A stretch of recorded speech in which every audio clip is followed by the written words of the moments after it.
Bienvenidos a Conversaciones Académicas. Hoy en el programa para mí es un honor tener una persona, un gran invitado. Es el primer invitado internacional que tenemos aquí en el programa.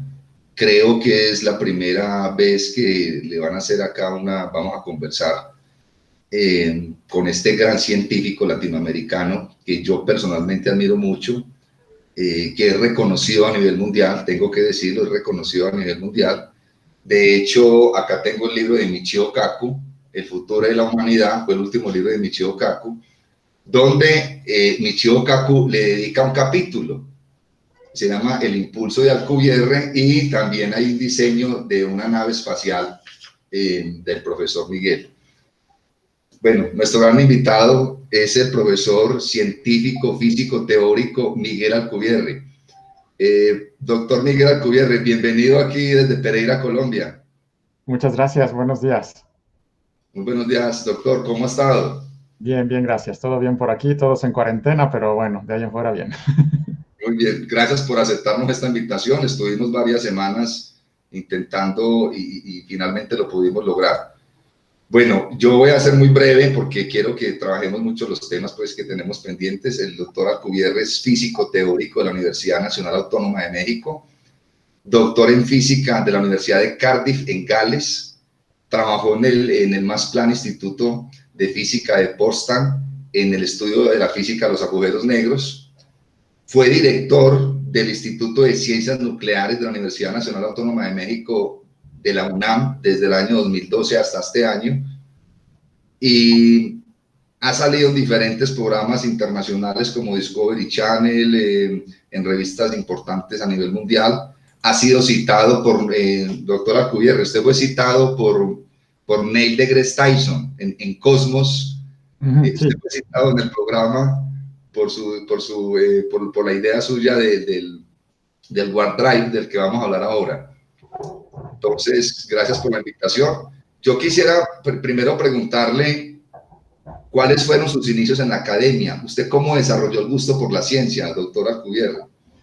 Bueno, el gusto por la ciencia lo desarrollé desde muy joven, desde que estaba en la escuela primaria me gustaban las matemáticas y luego ya en la escuela secundaria empecé a aprender cosas de física y de química y siempre me gustaron esas cosas, pero sobre todo lo que más me llamaba la atención era la astronomía.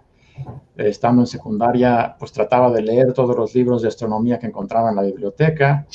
Y de hecho, incluso mi papá me regaló en ese momento, cuando yo tenía 15 años, un pequeño telescopio con el que salía en las noches a observar la luna y los planetas.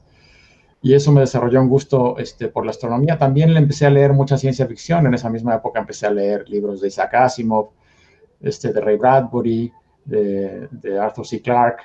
Y entonces, y ver películas de ciencia ficción, o sea, por ejemplo, Star Wars, ¿no? Y desde esa época me aficioné mucho por la astronomía. Ya estando un poco más grande en la escuela preparatoria, que teniendo 16, 17 años, empecé a investigar qué tenía que hacer uno para ser astrónomo y descubrí que no existe, por lo menos en México y casi en ningún lugar del mundo que yo sepa, no existe la carrera de astronomía. Lo que existe es la carrera de física, y los astrónomos primero siempre estudian la carrera de física y después ya en un posgrado se especializan en la astronomía. Entonces decidí que ese era mi camino y por eso entré a estudiar la carrera de física en la Universidad Nacional Autónoma de México, en la UNAM. Y así inicié. Ya estando en la carrera de física descubrí cosas distintas y entonces al final nunca me hice astrónomo, nunca he ido a observar un telescopio de estos profesionales. Me quedé más bien en la física teórica y sobre todo en el estudio de la relatividad general, que fue la parte que más me llamó la atención durante la carrera de física. Entonces, en realidad, al final no soy astrónomo, soy físico teórico, pero hago sobre todo cosas relacionadas con agujeros negros, ondas gravitacionales, que sí tienen que ver con la astrofísica. Entonces, bueno, estoy cerca de la astrofísica, pero no soy astrónomo. Pero un poco así, desde muy joven me inicié en el estudio, en el interés sobre todo de la astronomía y de la ciencia. Claro, doctor. Yo analicé mucho, porque usted tiene muchos programas, lo han entrevistado mucho a nivel mundial, creo que esta es la primera en Colombia, y esto se va a ver pues en toda Latinoamérica, va a quedar aquí grabado en YouTube. Hace relativamente poco, un físico llamado Javier Santaolalla, Correcto, sí. Sí, lo menciona usted en uno de sus programas. Él es un físico que también es youtuber, y lo menciona usted, pero de una manera pues seria lo menciona, digamos, como un firme candidato a premio Nobel de Física. Él pone varios, pone a Rodolfo Ginás, ¿no? Yo no sé si conocerás a Rodolfo Ginás, es un científico colombiano que trabaja en Estados Unidos, y también lo cita usted en ese programa. Es decir, solamente escuchar esto, solamente que alguien lo nombre a usted, que podría ser un candidato para premio Nobel, pues, o sea, yo me llené de alegría. México tiene un premio Nobel, que fue un gran científico que ustedes tienen. ¿Qué le han dicho? ¿Qué opina acerca de esa percepción acerca del premio Nobel que de pronto bueno, usted podría ser un candidato? Llama la atención, me parece. Desde luego siempre es un honor que alguien diga una cosa así. Conozco bien a Javier Santaolalla, es un divulgador muy conocido en España, físico teórico, inicialmente ahora divulgador. Ahora creo que exagera muchísimo, porque los premios Nobel se dan por otras cosas. Los premios Nobel se dan por desarrollos teóricos que tienen confirmación experimental. Si no hay confirmación experimental, no importa qué interesante sea lo que uno dice, no le dan a uno un premio Nobel. Esa es la razón por la que, por ejemplo, Stephen Hawking nunca ganó un premio Nobel, porque él siempre trabajó toda su vida en el estudio de los agujeros negros, y los agujeros negros, pues observacionalmente apenas se está descubriendo que sí son reales, y lo que él trabajó, la famosa radiación de Hawking, probablemente pasen décadas, si no es que incluso más de 100 años antes de que podamos detectarla o demostrar eso experimentalmente. Entonces, por eso no le dieron el premio Nobel. Por lo mismo, yo no creo que a mí me den nunca un premio Nobel, porque yo he trabajado en ese mismo tipo de temas, agujeros negros, demás, y no es un área en la que haya mucha observación experimental. Aunque sí he trabajado en ondas gravitacionales, no he trabajado en la detección de ondas gravitacionales, y también el premio Nobel que se dio recientemente en el 2017 fue por la detección de las ondas gravitacionales, y yo no he trabajado en esa parte. Entonces sí, aunque me da gusto que lo digan, yo creo que es demasiado exagerado. Claro. Profe, sí. Empecemos. Yo repito, yo he visto muchos videos suyos, lo estudié mucho, me he dedicado estas semanas a ver sus conferencias. Usted tiene una conferencia sobre el tema de la historia de la ciencia. Hay un programa de la UNAM que se llama Grandes Maestros. Correcto, en la universidad, sí. Usted aparece en ese programa, lo escuché muy detenidamente, es decir, he hecho un estudio riguroso sobre usted, y para mí es un honor tenerlo acá en el programa. Mire, lo va a decir lo siguiente, doctor Alcubierre. Sí. Hiparco de Nicea desarrolló un catálogo sobre tipos de estrellas, un griego, una cosa asombrosa. Hiparco de Nicea, usted conoce. Yo sé, lo conozco, sí, bueno, no conozco el catálogo, pero sé quién es Hiparco. Sí, sí, claro.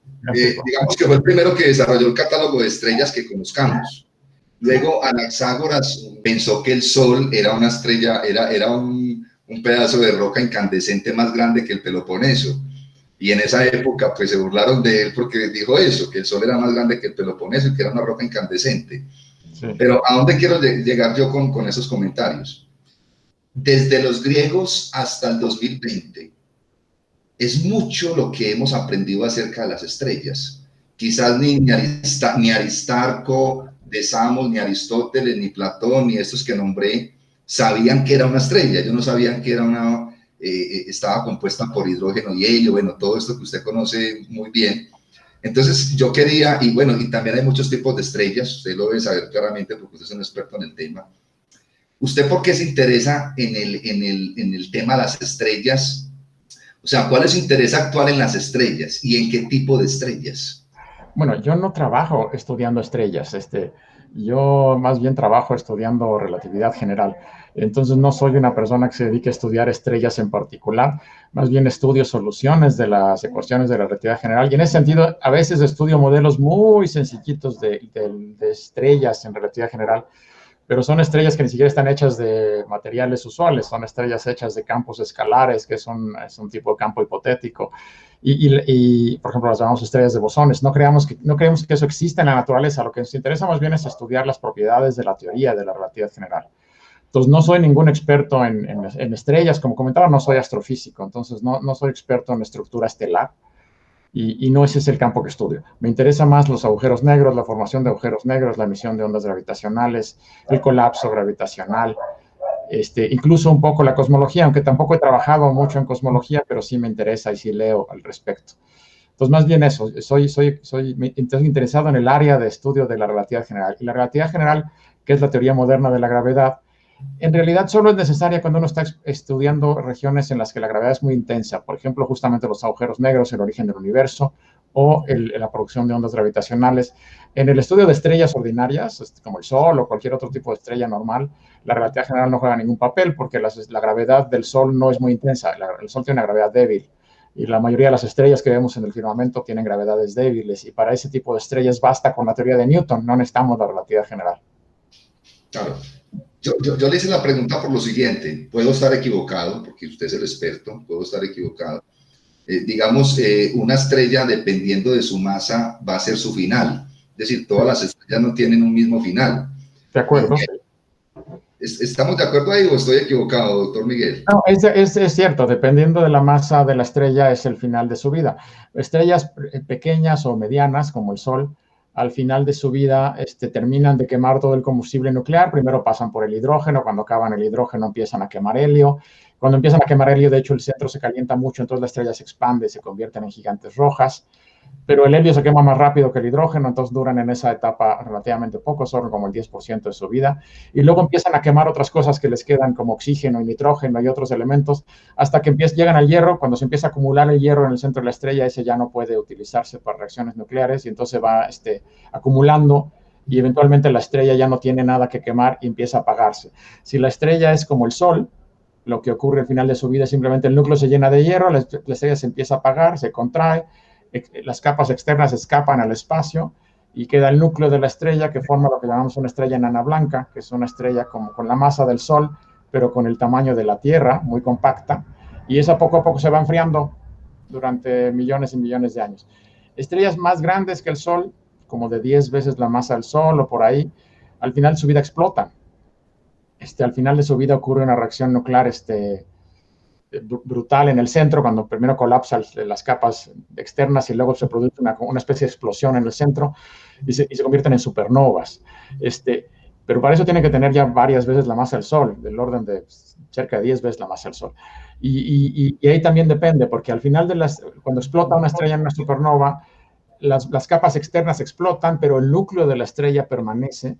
Y ese núcleo puede convertirse en una estrella de neutrones si la masa del núcleo es menor que 2 veces la masa del Sol, o si la masa del núcleo es mayor que 2 veces la masa del Sol, puede convertirse directamente en un agujero negro, y eso también depende de la masa de la estrella. Para que se forme un agujero negro al final de la vida de una estrella, la estrella tiene que tener del orden de 20 o 30 veces la masa del Sol. Si era menor de esos, generalmente lo que se forma es una estrella de neutrones.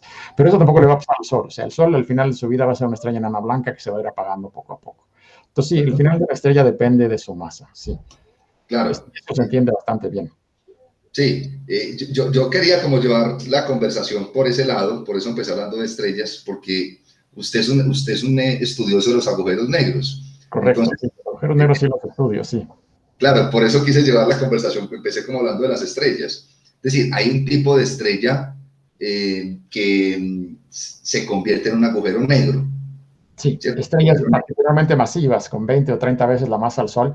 Al final de su vida, el núcleo de la estrella se convierte en un agujero negro. La mayor parte de la estrella explota en una explosión de supernova y sale disparada al espacio, pero su núcleo, que puede tener varias veces la masa del Sol, tal vez 5, 6, hasta 10 veces la masa del Sol, o incluso hasta 20 veces la masa del Sol, esa parte de la estrella queda y se convierte en un agujero negro.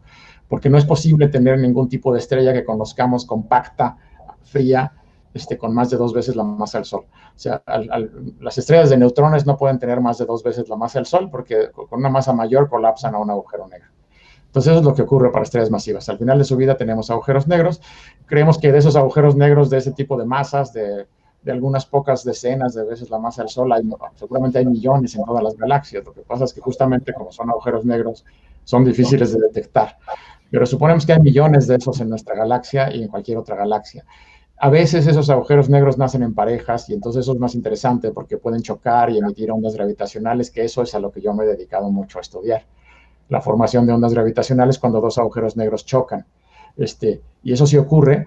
No ocurre muy frecuentemente en una galaxia, no estamos muy seguros qué tan seguido, pero seguramente cada varios siglos chocan 2 agujeros negros en alguna galaxia dada.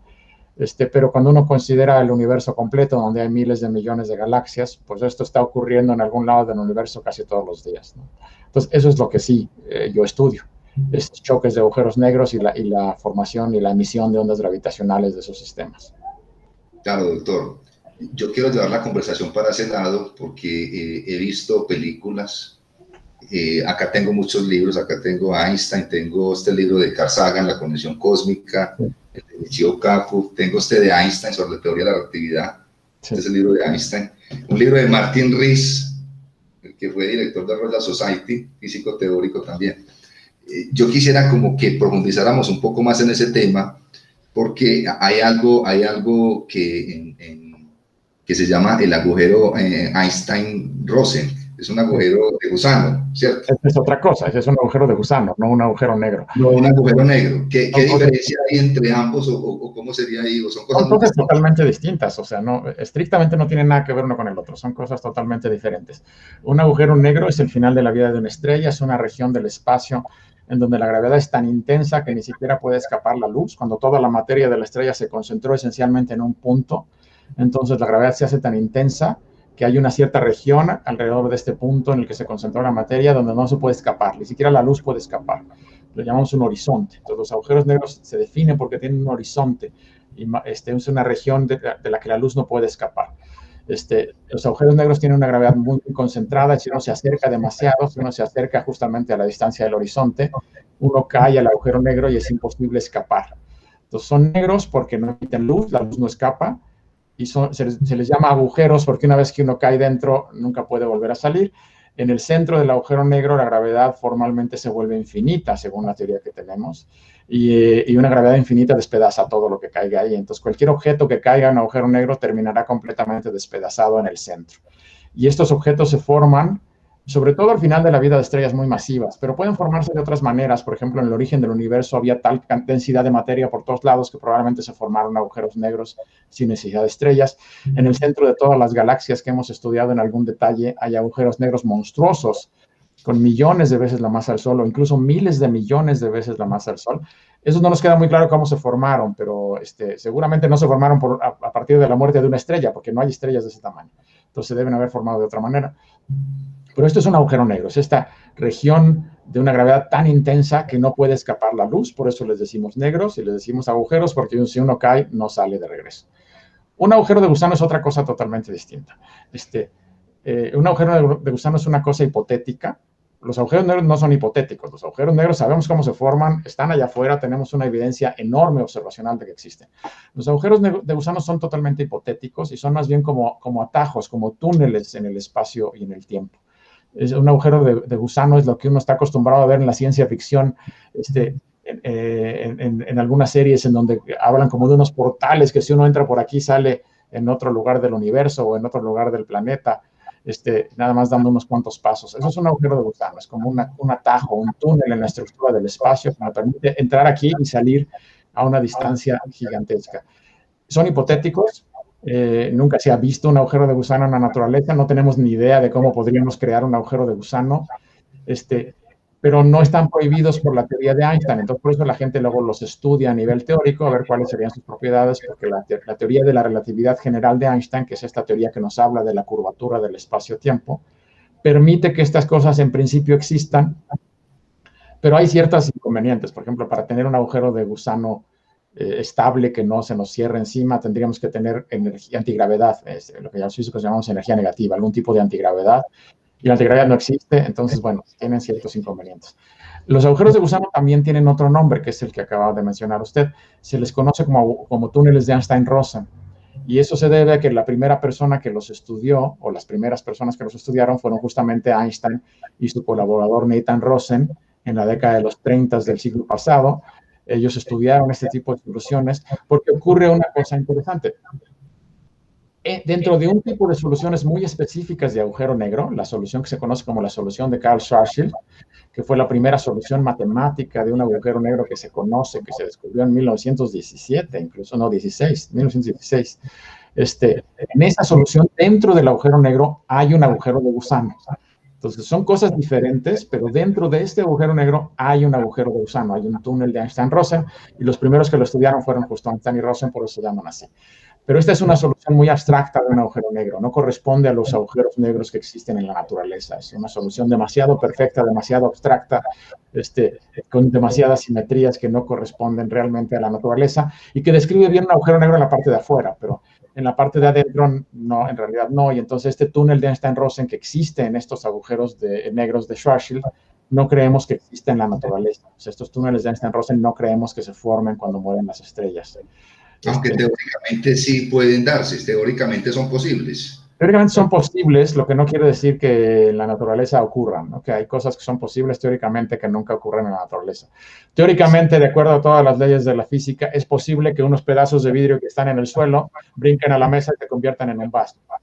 Eso es posible de acuerdo a la teoría de la mecánica que conocemos, pero nunca ocurre, ¿no? O sea, Claro. entonces, el que una cosa sea posible teóricamente no implica que va a existir en la naturaleza. Los túneles de gusano son posibles teóricamente, pero comentaba, son posibles con una serie de condiciones. Por ejemplo, son posibles si uno tiene gravedad, antigravedad, energía negativa. Y la energía negativa, estamos hablando, no existe la antigravedad. Si eso no existe, no son posibles, ni siquiera teóricamente. Teóricamente son posibles solo si se dan una serie de condiciones que aparentemente no se dan en la naturaleza, ¿no? Entonces, creemos que no existen en la naturaleza, pero son una cosa hipotética interesante y la gente ha estudiado eso para entender las propiedades de la teoría, básicamente. Bueno, muy bien esa distinción que nos hace, doctor, entre agujeros negros y el túnel de Einstein-Rosen. Sí, son diferentes, son diferentes. Sí, porque en algunas películas de ciencia ficción muestran que una nave entra a un agujero negro y sale como a otra región del espacio, pero ya usted nos está diciendo... Y la gente que hace esas películas de ciencia ficción es que no entiende la física. Sí, no entiende la física, claro. Bueno, ahí hay una anécdota muy bonita. Por ahí en los 80s del siglo pasado, Carl Sagan, que seguramente mucha gente ha oído hablar de Carl Sagan, era un gran científico y un gran divulgador, que desgraciadamente ya falleció, pero fue el creador de la serie Cosmos, de la serie Final Cosmos. Claro. Escribió una novela de ciencia ficción en los 80s y se llamaba Contacto, donde hablaba de un contacto con una supercivilización extraterrestre muy avanzada. Y en la novela él pensaba que sus protagonistas se iban a caer a un agujero negro e iban a salir en otro lado de la galaxia. Y le mandó el primer boceto de la novela a un amigo suyo, Kip Thorne, que es un físico teórico muy famoso, de hecho Premio Nobel de Física 2017. En esa época, en los 80s eran amigos, le mandó la novela y Kip Thorne la leyó y le dijo, está muy mal esto. Tus protagonistas no se pueden caer a un agujero negro y salir en otro lado, esto está mal, esto es no entender la física, se deben caer a un agujero de gusano. Y entonces Carl Sagan dijo, claro, tienes razón, y entonces la cambió. Y en la novela ahora sus protagonistas van y caen en un agujero de gusano, no en un agujero negro, porque el agujero negro no sirve para eso, ¿no? Entonces justamente muestra la distinción, ¿no? Yo voy a hacer esta pregunta, pero la quiero contextualizar, pues quiero comentarle, yo tengo muchos estudiantes de física, pues mi asignatura es historia de la ciencia y de la física, acá en Pereira, acá tenemos una carrera que se llama Maestría en Enseñanza de la Física. Y porque una cosa es enseñar física y otra cosa es enseñar cómo enseñar física, es distinto. Entonces, claro, el tema de la educación, que usted también ha hablado mucho, pero ahora más tarde hablamos de la educación. Pero quiero seguir con el tema y es lo siguiente. El centro de la galaxia está más o menos a 60.000 años luz. Quiero que me entienda bien esta pregunta que le voy a hacer. Más o menos. 30.000 años luz de nosotros. 30.000 años luz, sí, el centro de la galaxia. Muy bien. Suponiendo hipotéticamente, porque teóricamente es posible, que se pudiera construir una nave que saliera del planeta Tierra hacia el centro de la galaxia, se demoraría 30.000 años luz. Es 30.000 años luz. Si fuera la velocidad de la galaxia y otros 30.000 años luz volviendo a la Tierra. Serían 60.000 años luz. Sí, 60.000 años. Claro, entonces la pregunta que yo me hago es, si nuestra galaxia tiene 100.000 millones de estrellas, suponiendo también pues como en promedio, y hay miles de millones de galaxias, cada galaxia con miles de millones de estrellas, prácticamente nosotros no hemos salido siquiera del sistema solar, o sea, nos falta muchísimo. O sea, quiero seguir a esto. Según Einstein, yo no podría llegar al centro de la galaxia en menos de 30.000 años si pudiera crear una nave hipotéticamente viajando a la velocidad de la luz. Sí. Sí, de acuerdo. Bueno, de hecho no se puede viajar a la velocidad de la luz. Uno puede acercarse a la velocidad todo lo que uno quiera, pero digamos que se podría viajar al 99% de la velocidad de la luz. Entonces sí, uno tardaría aproximadamente 30.000 años, un poco más, en llegar al centro de la galaxia y otros 30.000 años en regresar a la Tierra. 60.000 años para un viaje de ida y vuelta. Eso es correcto. Ahora, eso es el tiempo medido en la Tierra. De acuerdo a la teoría de la relatividad de Einstein, el tiempo pasa más lento cuando uno va en esta nave. Y entonces, si uno fuera suficientemente rápido, cerca de la velocidad de la luz, pero digamos 99.999% de la velocidad de la luz, uno podría hacer este viaje ida y vuelta de manera que dentro de la nave solo pasaran unos pocos años, aunque en la Tierra habrían pasado 60.000 años. Entonces, eso es lo que nos dice la teoría de la relatividad de Einstein, sí, es correcto. Y no se puede en principio viajar más rápido que la luz. Entonces, sí, y el centro de la galaxia está aquí al lado, porque es nuestra propia galaxia. Es que ese es el punto que de pronto muchos que no somos físicos, que no somos científicos, usted lo es, no entendemos muy bien. Si la nave se demora 30.000 años viajando 99%, se demora 30.000 años, o sea, para el que está en el planeta Tierra pasarían 30.000 años, pero para el que va en la nave, ¿cuánto pasaría de tiempo llegar al centro de la galaxia? Depende de la velocidad. Hay una ecuación que me dice, depende de la velocidad. No, no la puedo resolver ahorita en la cabeza. Si uno Sí, fuera, claro. la cuestión es que si fuera uno como al 86% de la velocidad de la luz, entonces el tiempo sería la mitad. Si uno pudiera ir al 86% de la velocidad de la luz, entonces en lugar de 30.000 años dentro de la nave habrían pasado solo 15.000 años. Entonces, y cambia, mientras más rápido y más cerca de la velocidad de la luz, menos tiempo. Si uno fuera muy cerca de la velocidad de la luz, podrían pasar incluso solo meses o incluso solo días, pero el cálculo no es un cálculo directo, es una expresión que hay que calcular. Entonces, al 99% de la velocidad de la luz no sé, pero seguramente todavía serían algunos pocos miles de años. Para que fueran solo días en la nave, tendría que ir al 99.9999% de la velocidad de la luz o algo similar. Pero sí, mientras más cerca de la velocidad de la luz, menos tiempo. De hecho, si uno pudiera alcanzar la velocidad de la luz, el viaje sería instantáneo para la nave. Una nave que fuera exactamente a la velocidad de la luz, desde el punto de vista de la nave, llegaría instantáneamente de aquí al centro de la galaxia. Ahora, no se puede llegar a la velocidad de la luz. Uno puede acercarse todo lo que quiera, pero no puede justamente nunca llegar a la velocidad de la luz. Entonces, esto se entiende muy bien. Es una expresión matemática muy sencilla que nos relaciona el tiempo que tardaría uno en llegar con la velocidad a la que uno va, en llegar ida y vuelta sobre todo, ¿no? Se llama la dilatación del tiempo y es una de las primeras cosas que Einstein descubrió cuando desarrolló su teoría en 1905. Y de hecho está completamente demostrado experimentalmente. Lo que pasa es que uno habla de naves espaciales para hacerlo como más interesante, ¿no? Pero esto no se refiere solo a las naves espaciales, se refiere a cualquier cosa que viaje cerca de la velocidad de la luz. Y aunque no podemos mandar naves a la velocidad de la luz, sí podemos enviar partículas elementales, electrones y protones y hacerlas moverse al 99.999% de la velocidad de la luz. Eso lo hacemos todos los días en los aceleradores de partículas. Entonces ahí vemos claramente que para estas partículas moviéndose a esas velocidades el tiempo va más lento. Y eso lo hemos medido muy bien. Entonces sabemos que esta cosa que predijo Einstein es completamente cierta, está demostrada experimentalmente. El tiempo va más lento si uno se va acercando a la velocidad de la luz. Sí. Bueno, usted me está haciendo pensar mucho y yo creo que a los que lo van a escuchar también. El ser humano tiene 200.000 años en el planeta Tierra. La civilización, bueno, dependiendo del antropólogo, pero calculémosle que tenga 5.000 años las primeras civilizaciones. Es decir, somos recién llegados al planeta Tierra. Sí. Y en los últimos 100 años, pues hemos hecho descubrimientos asombrosos.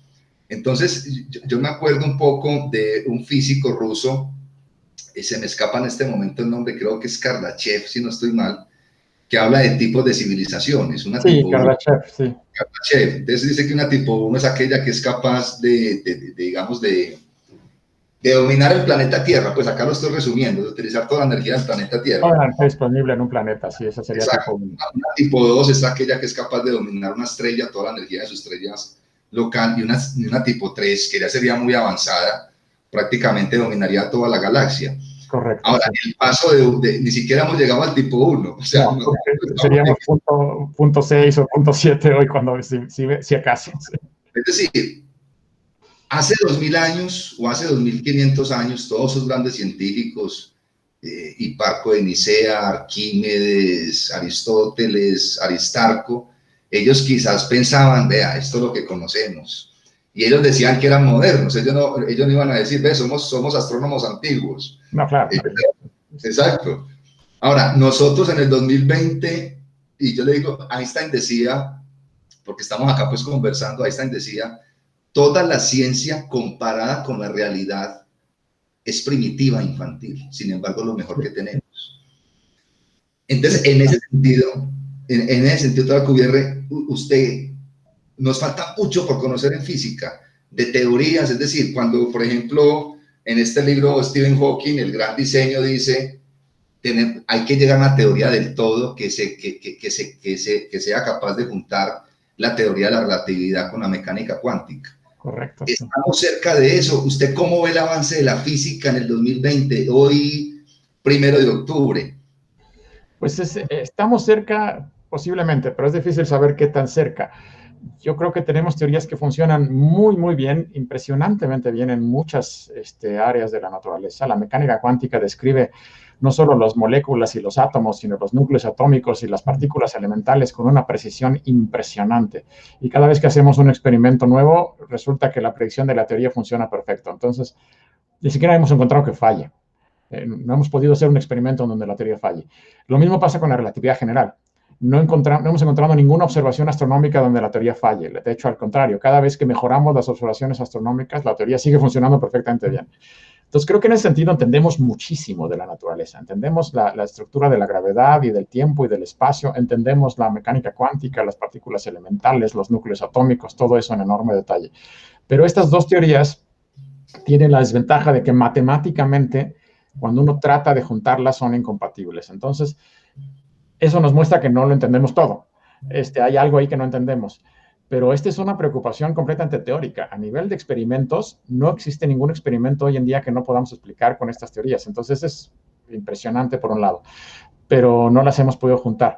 Pero hay miles, literalmente miles de físicos en el mundo trabajando para tratar de juntar estas teorías y llevan trabajando en esto 40 años. No se ha logrado de una manera satisfactoria, pero hay tanta gente trabajando en esto durante tanto tiempo que yo casi podría asegurar que el problema se va a resolver en el transcurso del siglo XXI, probablemente en los próximos 50 años o menos. Exactamente cuánto es difícil saberlo. A lo mejor mañana sale un artículo científico de alguien que ya lo resolvió. Podría ocurrir que mañana ya esté la respuesta, o podría ocurrir que nos tardemos otros 80 años. Es difícil saberlo, no sabemos qué tan complicado va a resultar. Entonces, ahí es difícil predecirlo, pero sí creo que es una cuestión de décadas. No es una cuestión de siglos ni de miles de años. Es una cuestión de décadas. Esta teoría del todo de la que hablaba Stephen Hawking, yo creo que si es que realmente existe una teoría del todo, la vamos a descubrir en cuestión de décadas. Entonces, en 200 años, prácticamente vamos a entender toda la física del universo. Eso sí es muy impresionante.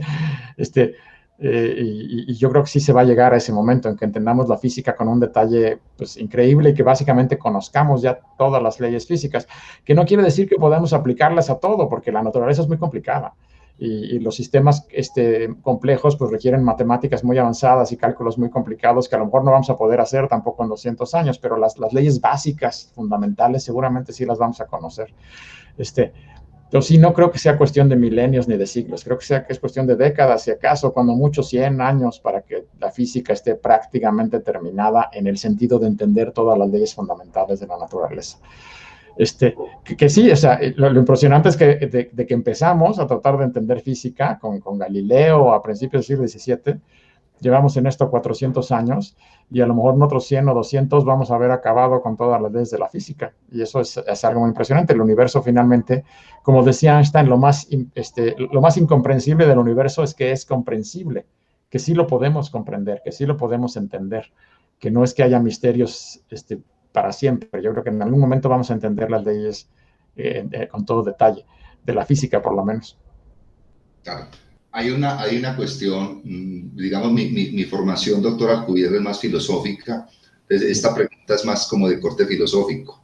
Yo sé que usted nos dijo ahora que no trabaja mucho la cosmología ni estos temas, pero voy a tratar de hacerme entender con lo que voy a decir. Hay algo que en cosmología se llama principio antrópico, sí. Y es algo que yo he tratado de, digamos, estoy trabajando en este momento con los estudiantes en clase. Es decir, una pregunta fundamental de la física, y esto ya es filosofía práctica, esto es filosofía. ¿Por qué las leyes de la naturaleza son como son y no de otra manera? Es decir, yo les puse un ejemplo a los estudiantes que, digamos, la constante de Planck. Si yo cambiara un dígito de la constante de Planck, constantes fundamentales que hay en la naturaleza, el universo no sería como nosotros lo conocemos. Hawking va a criticar este principio antrópico. Pues primero definamos qué es principio antrópico, es decir, es prácticamente como si el universo estuviera hecho para nosotros, es decir, el universo está hecho para nosotros y por eso se llama principio antrópico. Hawking lo va a criticar diciendo, no, nosotros conocemos el universo como es porque nosotros hacemos parte de ese universo. Entonces, claro, entonces ahí está criticando el principio antrópico. Sin embargo, hay algo como científicos como Paul Davies, no sé si de pronto lo conoce, que han trabajado mucho. Sí, he leído algo de él, sí. Claro, todavía dicen, los físicos todavía no han podido explicar eso. O sea, ¿por qué las leyes físicas son como son y no de otra manera? Sí, bueno, eso no lo hemos podido explicar y con suerte algún día podremos. Yo creo que es una de las preguntas interesantes. ¿Por qué las constantes valen lo que valen y no valen otras cosas? O no tienen otros valores. Esta es una de las preguntas abiertas en la física teórica y yo creo que es una pregunta que eventualmente tendrá respuesta. A mí el principio antrópico no me gusta, me parece que es tautológico, me parece que no dice nada. Me parece que dice las cosas son así porque si fueran de otra manera no serían así. Pues exacto. Y entonces no me dice absolutamente nada. Yo creo que es un razonamiento circular y no me lleva a ningún lado. Entonces sí, yo soy de las personas que no creen que el principio antrópico sirva absolutamente para nada, que al contrario, que yo creo que el principio antrópico es una manera de darnos por vencidos. De decir, pues las cosas son así porque si no fueran así, pues no estaríamos aquí. Bueno, sí, pero eso no las explica. Eso no es una explicación. Y más bien no es que el universo esté hecho para nosotros. El universo es como es y nosotros evolucionamos en este universo de esta manera porque es lo que permitían estas leyes. Si las leyes fueran distintas, a lo mejor habrían evolucionado otras cosas diferentes que también estarían preguntándose por qué las leyes son como son. Entonces, eso a mí no me dice mucho. Entonces, sí, yo soy crítico del principio antrópico, aunque no soy filósofo y no me meto mucho en la filosofía. En lo poco que he leído, sí, el principio antrópico no me parece algo que tenga mucha aplicación o mucho interés. O sea, no es que sirva para gran cosa, digo, ¿no?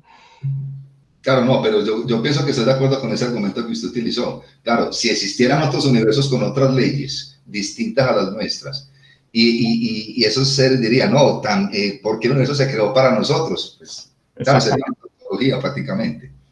Sí, lo siento un poco el principio antrópico, como decir, qué curioso, nosotros vivimos en un planeta muy agradable con agua y con aire, y qué curioso, este planeta se creó para nosotros.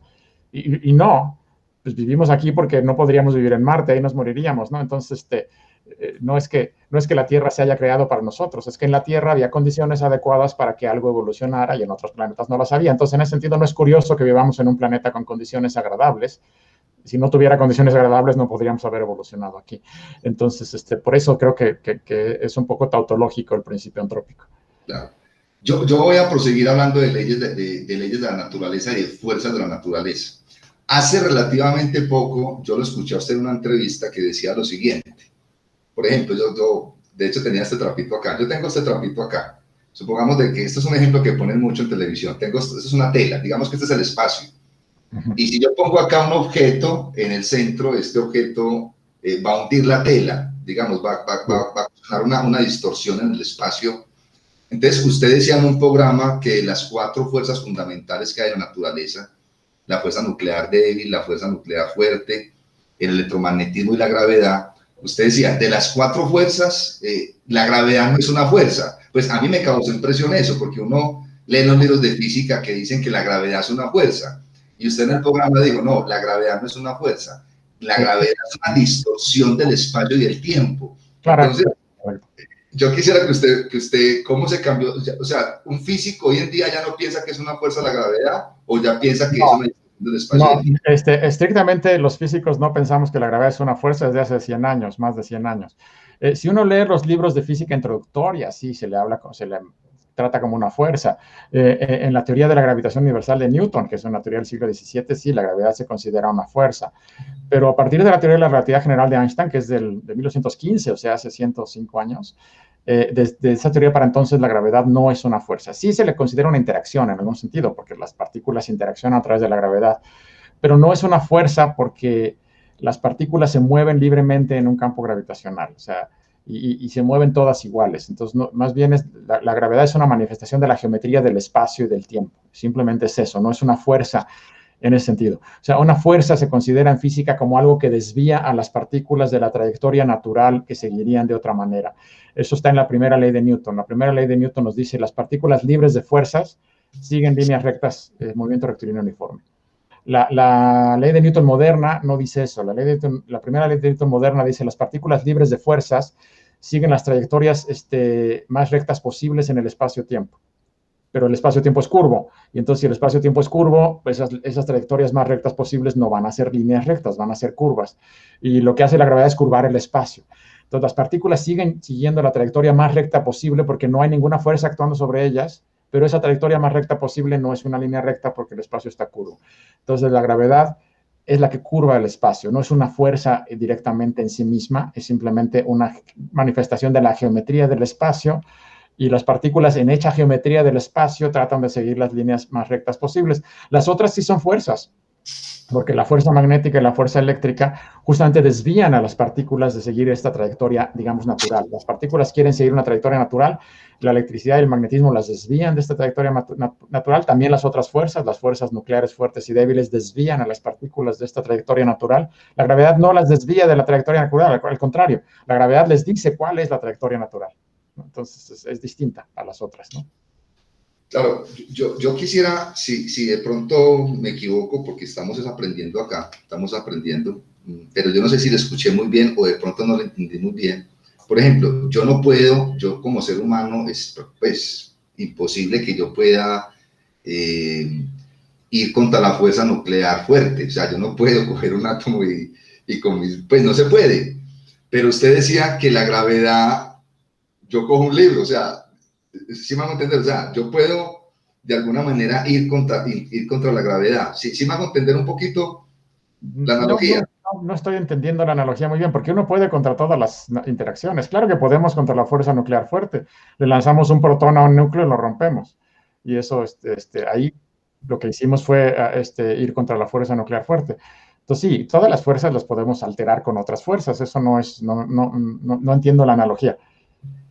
No, usted en un programa, repito, de pronto lo entendí mal, que decía que, por ejemplo, yo puedo coger un objeto, es decir, estoy digamos,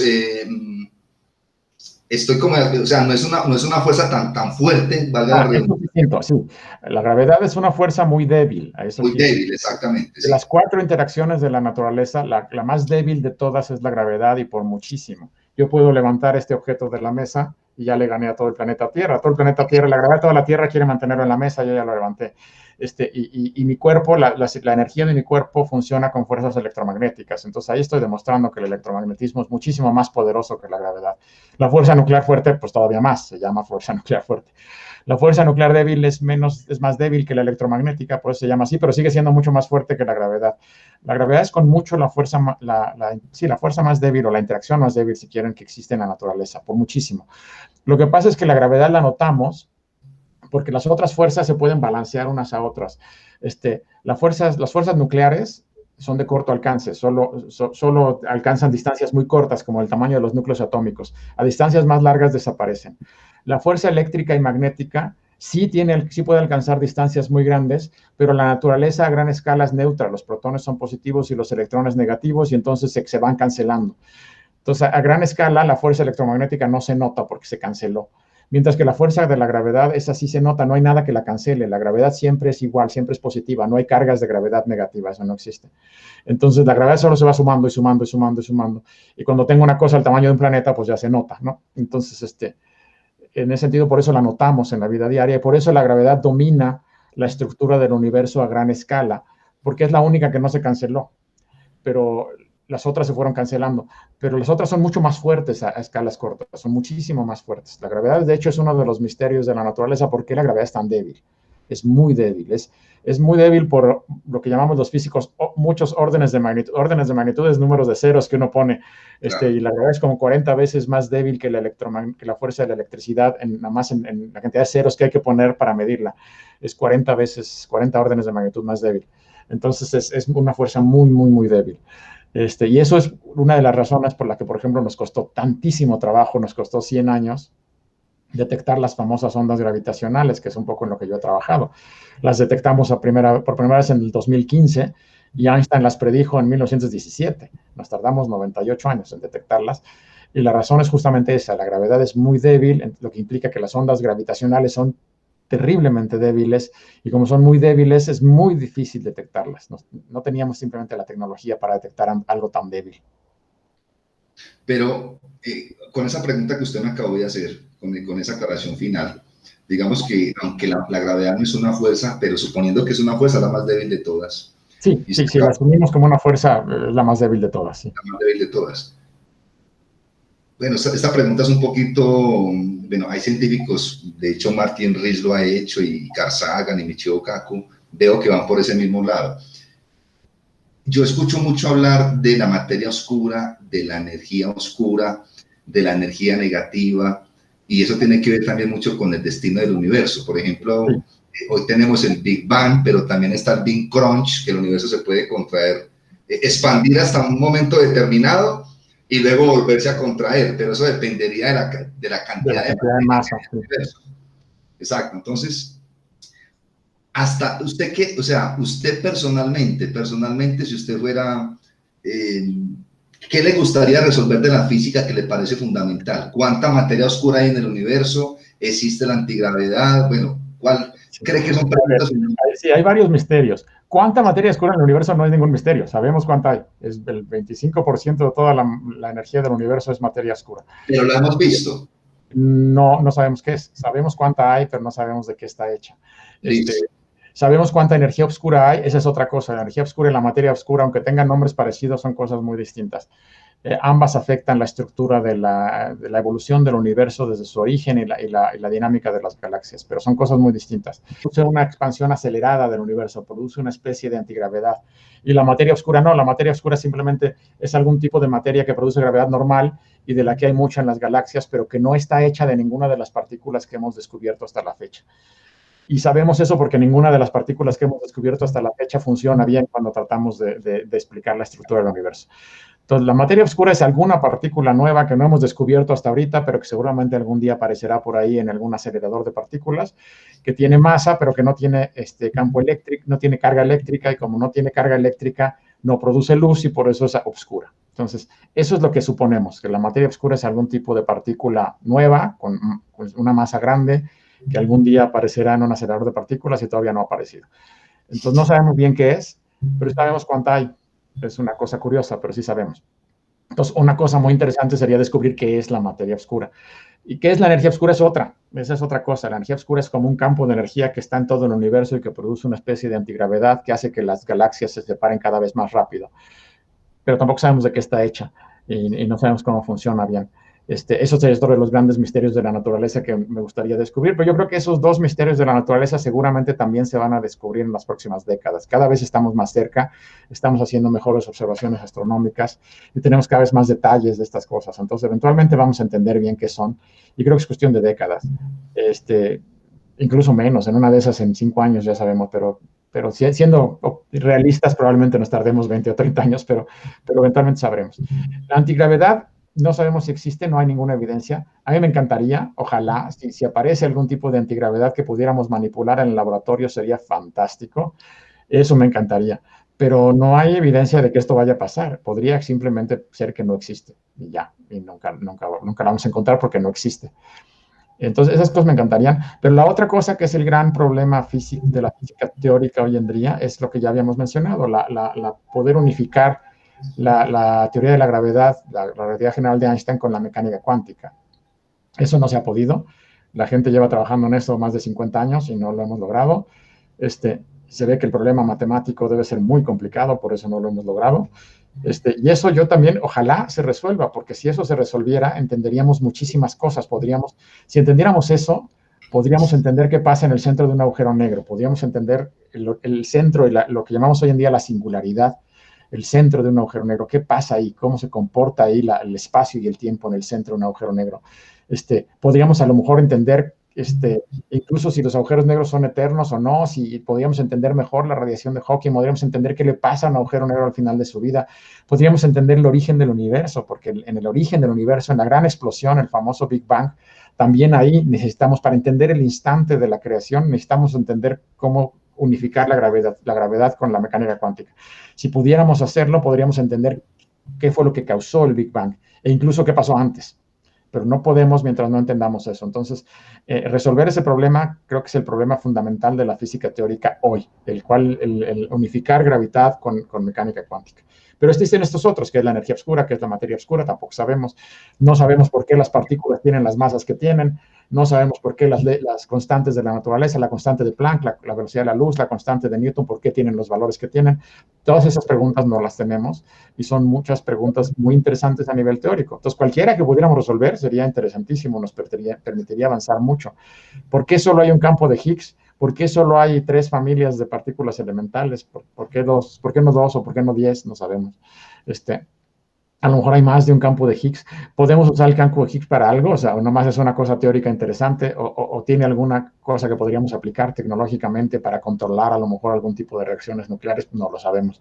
Entonces hay muchas preguntas ahí bien interesantes que yo creo que las próximas décadas nos podrían indicar y que podrían avanzarse por ahí. Podríamos encontrar cosas muy interesantes, ¿no? De la naturaleza fundamental de la materia y de la energía y del espacio y del tiempo, ¿no? No, eso que usted nos está diciendo me puso a pensar muchísimo porque, por ejemplo, otra cuestión que yo he escuchado y que he leído es, no sabemos en este momento a ciencia cierta, ningún científico lo sabe, por lo menos lo leí en estos últimos libros, no sabemos a ciencia cierta cuál es el destino del universo, si va a seguir la expansión indefinidamente, si se va a frenar en algún momento y luego se va a contraer, tampoco lo sabemos. También pero eso está muy relacionado también con la energía oscura y con la materia oscura. Exacto, porque no sabemos qué son. Todo lo que sabemos hasta hoy en día, pero eso podría cambiar, les digo, en las próximas décadas.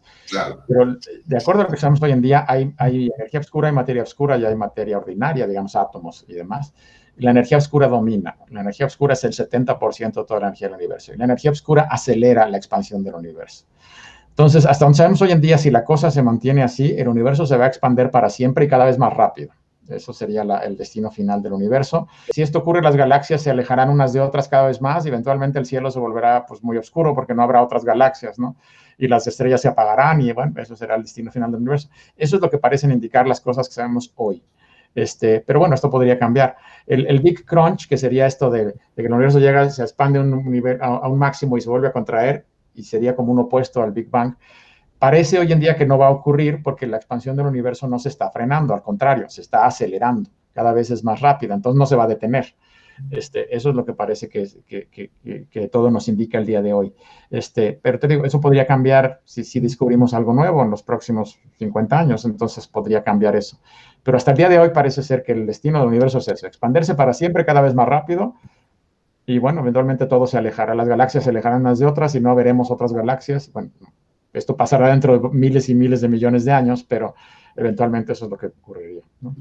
Mire, doctor Miguel, usted cuando era niño, su papá le regaló un telescopio. Sí. Usted fue a una fiesta y en la fiesta se leyó un libro mientras que el resto de niños estaba en la fiesta. Esto lo escuché yo en una entrevista suya. Mire que sí, tenía yo como 13 años, pero sí. ¿Esta cosa que pasó ahí? Sí. Bueno. Sí, encontré un libro de astronomía en la casa de un amigo y me puse a leerlo ahí en la biblioteca de su papá, y mientras todos los demás estaban abajo divirtiéndose, yo estaba en la biblioteca leyendo un libro de astronomía que tenía su papá, y como en mi casa no había libros de astronomía, pues me emocioné mucho. Es cierto. Claro, doctor Miguel, como le digo, usted es una persona muy sencilla, muy amable, muy sonriente.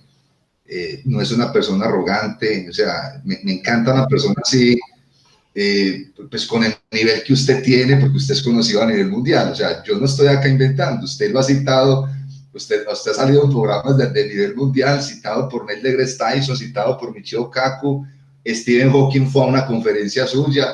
O sea, yo en este momento me siento emocionado hablando con usted, pero yo también quiero que se emocionen los que lo están escuchando en este momento. Hoy en día se habla mucho, y no solamente creo que en México, yo quisiera visitar México y de pronto conocernos personalmente, doctor Miguel, y ojalá cuando venga a Colombia de nuevo nos podamos conocer acá en Pereira. Pero vea, el comentario es el siguiente. Yo pienso que Latinoamérica está muy mal en ciencia. O sea, hay facultades de ciencia, se enseña física, se enseña, pero yo a veces me pongo a comparar Latinoamérica, nuestro territorio, con la ciencia de otros países, y uno también escucha mucha gente que habla mal de la ciencia. Carl Sagan, por ejemplo, decía en uno de sus libros, la gente le cree más a la astrología que a la astronomía. Sí, que es terrible. Le cree más qué pena acá la expresión, no sé qué significará en México esta expresión, pero le creen más a los faranduleros y a los que hablan cháchara que a los científicos. Le creen más a un político que no conoce de ciencia que al científico.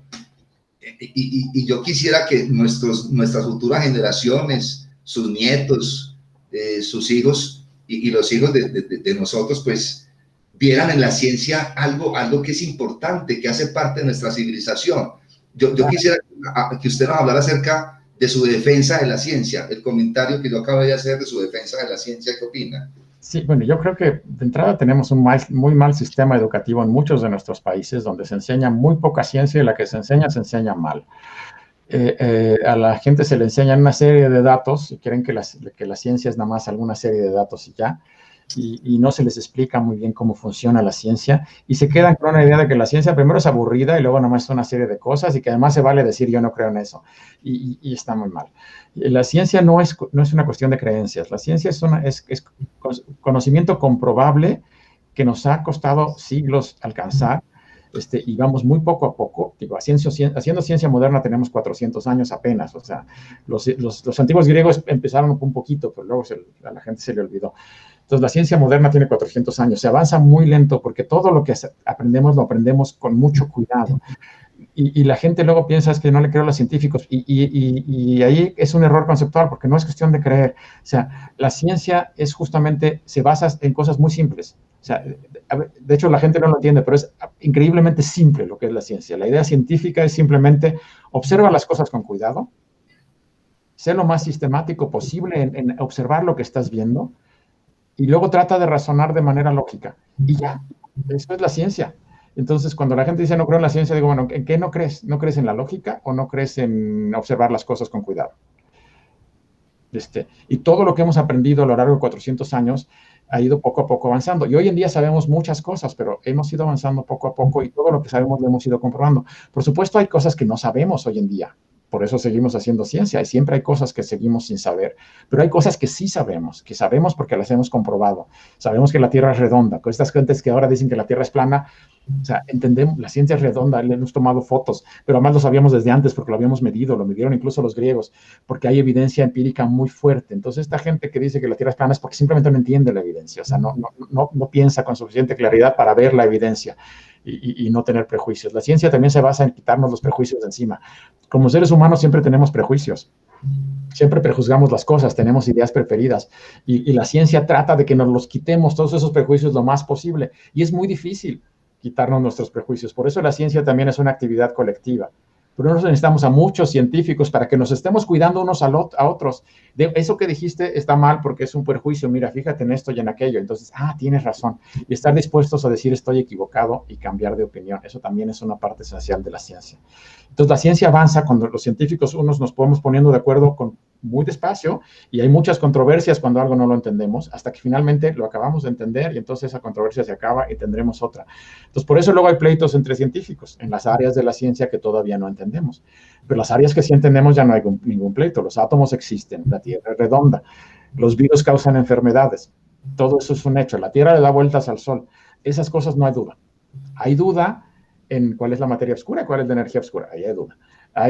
No hay duda en el cambio climático. El cambio climático es un hecho, lo estamos midiendo. La temperatura está aumentando en la Tierra y ha aumentado casi 1 grado desde los últimos 50 años. No hay duda tampoco en que lo producimos nosotros, porque es culpa del CO2, y hay miles de cálculos y modelos que saben que es culpa del CO2, no es el sol, no es otra cosa, no son las glaciares, es el CO2. Y el CO2 es debido a nosotros. Nosotros hemos duplicado la cantidad de CO2 que había en la atmósfera en los últimos 200 años. Entonces, no hay duda que ocurre, no hay duda que es culpa nuestra. ¿Hay dudas en cómo arreglarlo? Sí, ahí sí hay dudas. No hay dudas en que los virus causan enfermedades, pero hay dudas en cómo producir una vacuna contra el coronavirus. Ahí sí hay dudas. Entonces, hay cosas en las que hay dudas y hay cosas en las que no. En las cosas en las que hay dudas hoy en día es porque son más complicadas y nos ha costado más trabajo entenderlas, pero eventualmente las entenderemos. Y este es un proceso poco a poco. O sea, la ciencia es solo eso, entender la naturaleza de manera racional, tratando de quitarnos todos los prejuicios de encima, siendo lo más objetivos posibles y ya.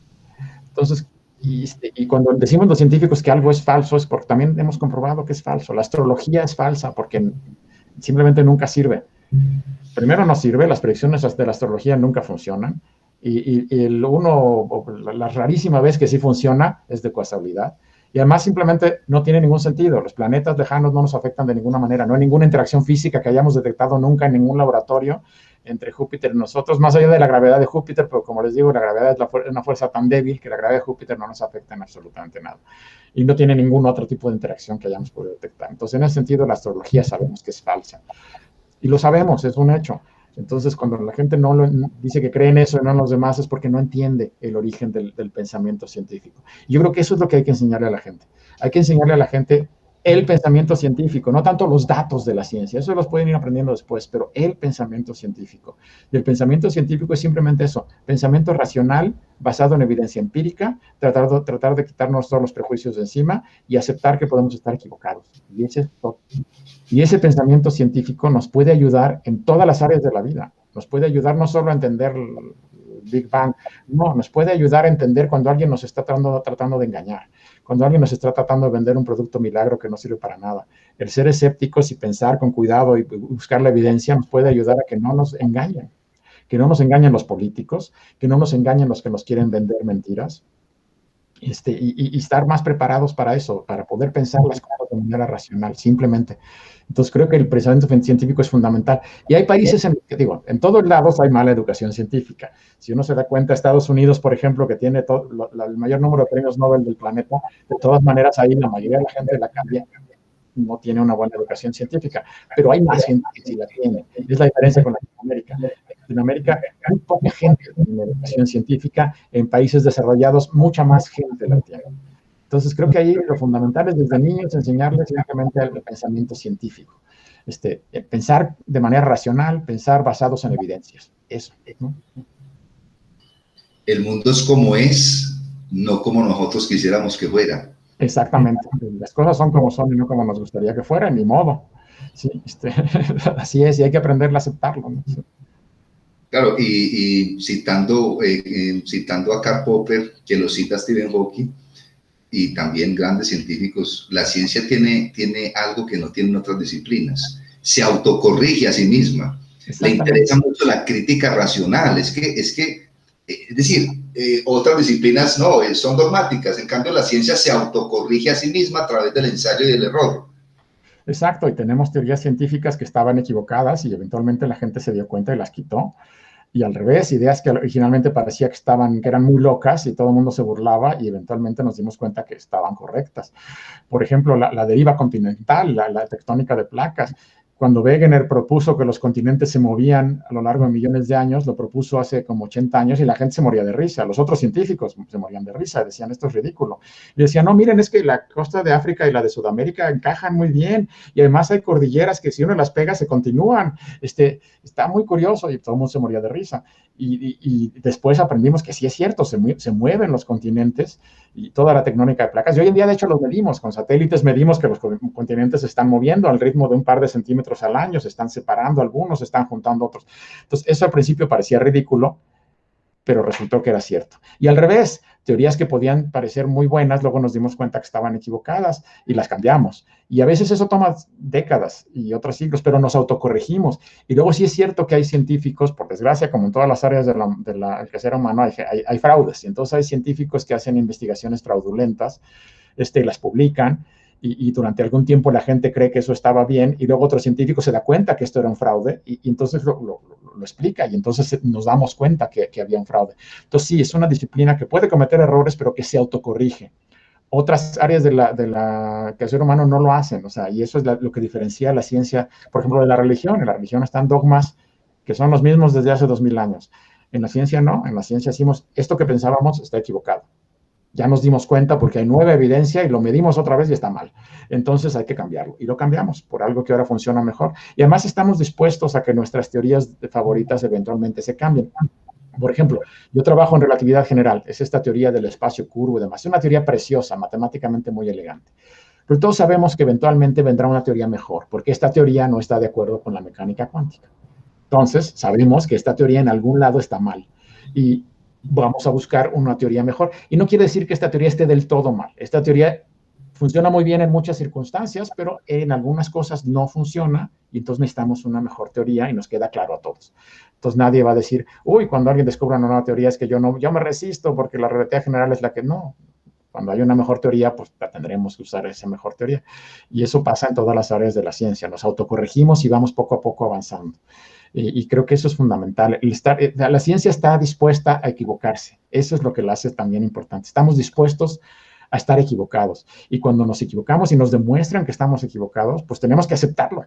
Tenemos que tener la humildad de decir, sí, estaba mal. Y a lo mejor llevo 20 años trabajando en una idea que está mal, ni modo, la tiro a la basura y me adapto a las ideas que resultaron mejores, ¿no? Claro, y cuando yo a veces he dicho que cuando, supongamos, yo doy una conferencia sobre filosofía o sobre ciencia, doy una conferencia de 1 hora y eso está lleno de 1000 personas. Y alguien del público levanta la mano y me dice, profesor James, usted se equivocó en lo que acabo de decir, en este punto se equivocó, por esto, esto y esto. Yo le digo, le agradezco tanto porque yo aprendí. Es decir, ahí perder es aprender.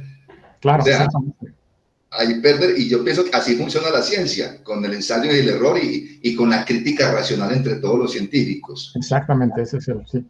Ensayo y error y crítica racional y estar dispuestos a oír las críticas y aprender de ellas y ver si tienen razón aceptarlos. ¿Sí? Yo me voy a tener que despedir porque tengo otra reunión ahorita. Tranquilo, doctor Miguel. Yo ya como para ir finalizando, bueno, primero que todo, agradecerle muchísimo. Espero que más adelante, porque todos los que nos están escuchando quedaron muchas preguntas por resolver, muchas, que ese espacio en sí mismo, muchas preguntas. Ojalá que dentro de algunos meses, o ojalá no sean muy largos, me pueda aceptar otro programa y pueda venir a Colombia también cuando salgamos de la pandemia, para que podamos de pronto un ciclo de conferencias acá en Pereira o acá, usted nunca ha estado en Pereira, creo. Sí, Pereira no he estado en Medellín, he estado en Bucaramanga y he estado en Cartagena. Por acá invitado, doctor, porque me gustaría mucho que siguiéramos en contacto para que sigamos hablando. Denos yo sé por cuestión de tiempo y su amabilidad, de verdad que su amabilidad me tiene impresionado. Denos una reflexión final a todos los que lo vamos a escuchar acá, una reflexión final sobre cualquier cosa, sobre política, sobre educación, sobre lo que quiera. Una reflexión final para todos los que nos van a escuchar y a ver acá en este programa. Bueno, mi reflexión final tiene poco que ver con lo que acabamos de decir. Yo creo que es fundamental la educación de los jóvenes, de los niños, desde muy pequeños, y en esa educación tiene que entrar una componente de pensamiento científico, que a la gente se le enseñe qué es la ciencia, cómo funciona la ciencia, no tanto los datos de la ciencia, sino cómo funciona, ¿no? ¿Por qué sabemos lo que sabemos? ¿Y cómo es que llegamos ahí? ¿Cómo se debe pensar de manera racional y de manera basada en evidencias? Creo que eso es fundamental.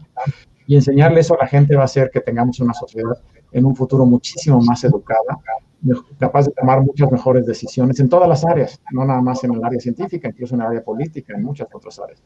Entonces creo que eso es fundamental, tener una sociedad que sepa pensar de manera racional y que sepa pensar basada en evidencias, y eso nos va a ayudar a todos en el futuro. Y también, bueno, a los pocos que haya por ahí que sí les interese la ciencia, los jóvenes que nos pueden estar escuchando, si les gusta la ciencia y todavía tienen la oportunidad de entrar a una carrera universitaria, estudiar una carrera científica, por favor que lo hagan. Nuestros países en Latinoamérica necesitan más ciencia y más científicos. Tenemos ciencia, sí tenemos ciencia en Latinoamérica, pero somos pocos. Tenemos poca ciencia, poco dinero para esa ciencia que hacemos y pocos científicos. Necesitamos muchos más científicos y algún día queremos alcanzar el nivel de desarrollo de otros países. Necesitamos invertir mucho más en ciencia y tecnología. Entonces, estos jóvenes que nos están escuchando, que esto les llama la atención, sí dedíquense a esto, no dejen que les digan que de esto no hay trabajo y que se van a morir de hambre, no es cierto. Sí necesitamos más científicos y por favor, si les interesa, entren en este tipo de carreras. Y bueno, yo con eso lo dejo. No, doctor Alcubierre, muchísimas gracias por todo. Espero que esté muy bien. Bienvenido a Colombia, bienvenido acá a Pereira. Nos encontramos, visita las universidades. Para nosotros sería un gran gusto tenerlo acá en Colombia. Felicitaciones tener un invitado de su categoría, de su formalidad, de su ser como persona. Fue lo que más me impactó. Que no solamente es un científico, sino que se nota que es una muy buena persona.